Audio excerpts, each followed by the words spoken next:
Hi guys, split type unit, wala galamig. Check natin. Nabuksan na natin na outdoor.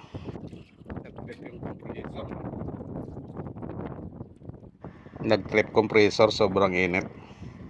Busan muna natin ng tubig para bumalik sa close ang OLP nya, ang overload protection. 1.5 tons ito mga guys, 18,000 BTU.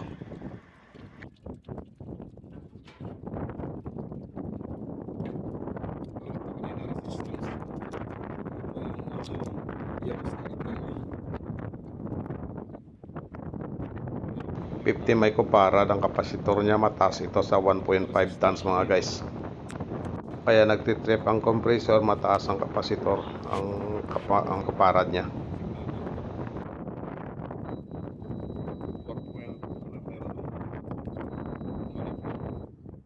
Yung kumo niya, ito yung ovens. Ovens yung kumo. Dito sa mayroon na 2.4, mayroon na, bumalik na, check natin. Bumalik na sa close ang OLP niya. Sobrang taas ng kapasitor natin, nasa 50. Palitan muna natin ng mas mababa. Kadalasan kasi sa 1.5 tons 40 microfarad lang. Balik natin.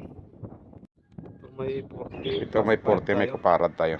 Palitan natin kasi sobrang mataas yun, yung 50. 1.5 tons lang sa. Palitan natin kung hindi sa mag-trip, ito na yun.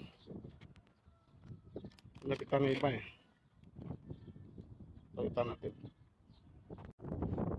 Reminders ng mga guys, i-short natin terminal ng kapasitor bago natin i-pull out. Baka may restored power.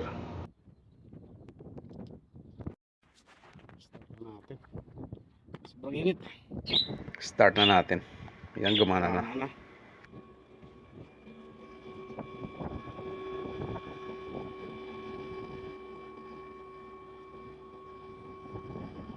Mababa din ang karga, dagdaganin natin.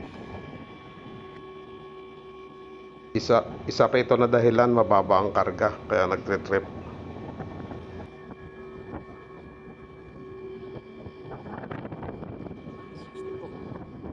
Refrigerant 22 ito, kaya minimum lang tayo ng 60 hanggang 75 maximum. 75 PSI maximum. Malamig na rin yung pipe, success na ito mga guys.